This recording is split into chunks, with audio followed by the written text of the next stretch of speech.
What is the meaning of these strange formations? Is this a New World Stonehenge, a religious shrine, the remains of an ancient aqueduct or wall, or is it the creative expression of some modern jaded artist? Close inspection of the curious rockwork offers few clues to this mystery. The precariously balanced lentil stones perched upon slender upright slabs form pleasing archways that seem to express an almost intellectual obsession of the Creator. The piled-up monuments made of lichen-covered lava rock are amazingly sturdy.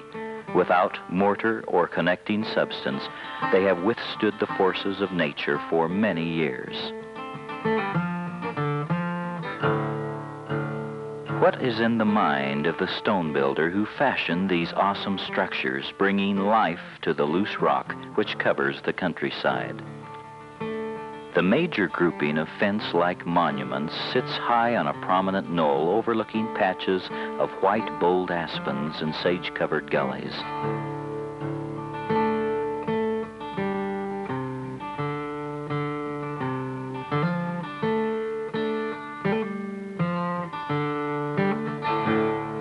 This rock-strewn country is private rangeland on the Parker Mountain summit in south-central Utah near Fish Lake.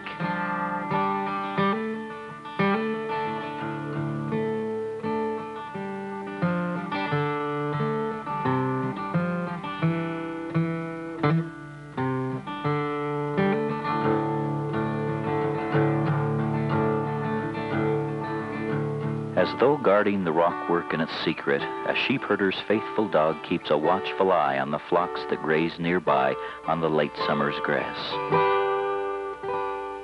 This is the summer home of Lorenzo Larsen, a bachelor sheepherder from Glenwood, Utah.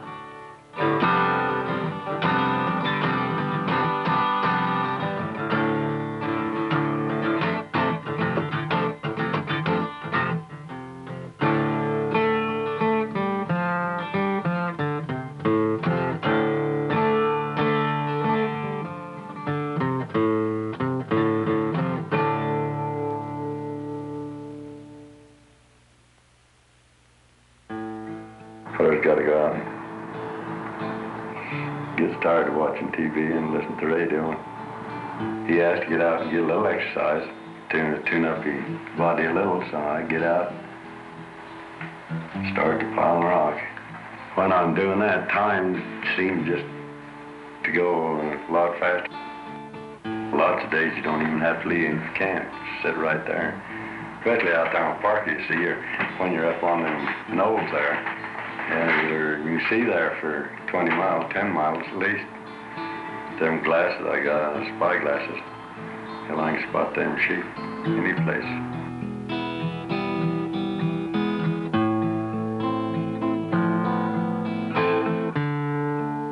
Now, you take and lay them rocks up, and you put some chinking rocks in there, get them solid, you know, and chink them on both sides where they're solid. So that wind can't get them, because anytime that wind gets them to swinging, you know, and then the chinking falls out, and then your turns them loose. Out there on the east desert, or the west desert, I've got some that I built out there. That was in 1946, the year after I got out of the Army. They say they're still standing.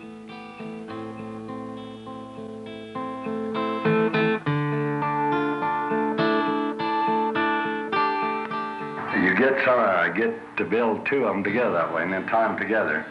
That wind gets awful strong out there in the winter, you know, and where they're tied together that way, one will balance the other, or help balance the other, you know. I get started, and I have to finish one. I can build up and really brace it and everything else in an hour. One's 6 feet tall.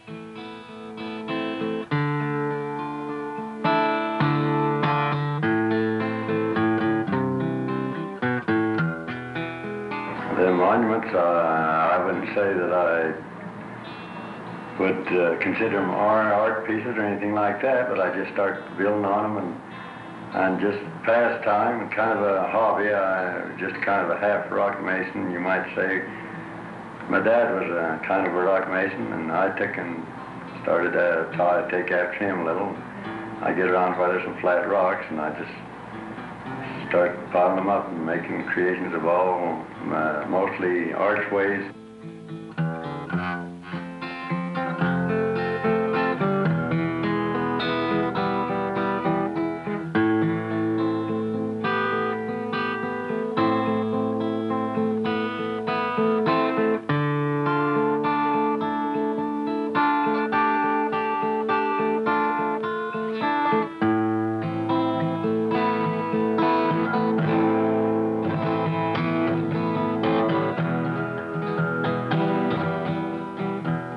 Sheep where you'll get monkeying around with rocks as a rule.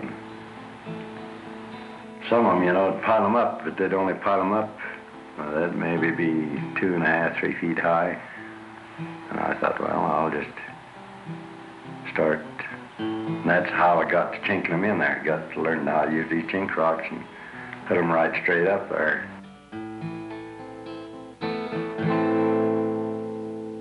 I'm going to make it resemble something.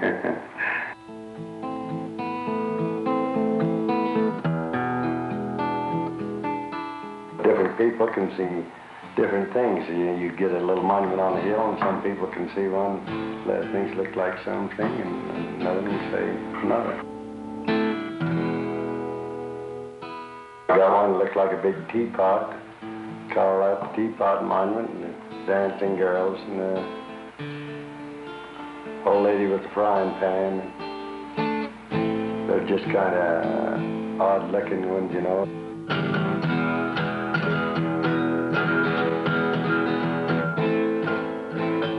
A lot of them says, what is this, Indian burial grounds? Or, well, I just tell them that just no trade of sheep herders didn't have nothing else to do but ladies rock up.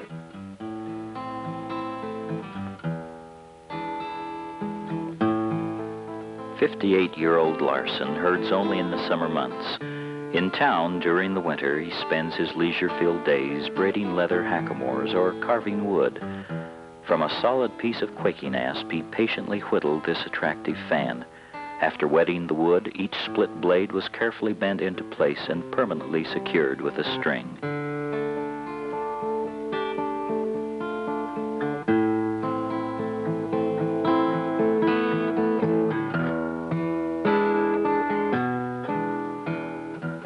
Lorenzo's handicraft also finds expression in lively drawings on the aspen trees which border his rock monuments. I just generally have a right good sharp knife, and I'll cut my name on a tree and draw a turkey or bird or something like that. I guarantee you there ain't no masterpieces.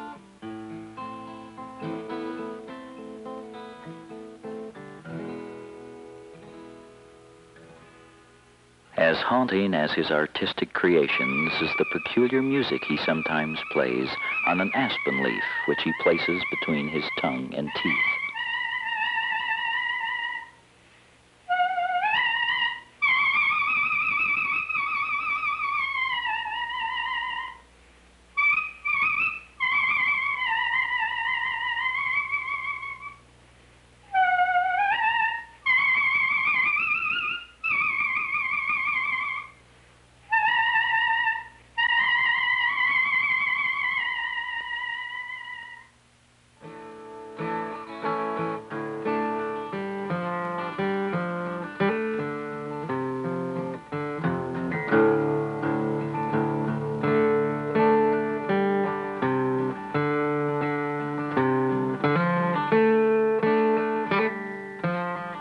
This is the solitary world of Lorenzo Larsen.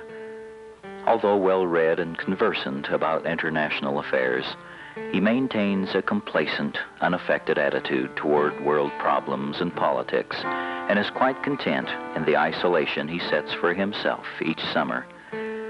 While some may consider his efforts trivial, others may covet his uncomplicated existence, realizing that the true measure of a man's success is not his position or wealth, but the pride he takes in his work and the creative pursuits of his leisure. While others pile up fortunes or records, Larsen will go on piling up rocks, satisfied with his niche in life.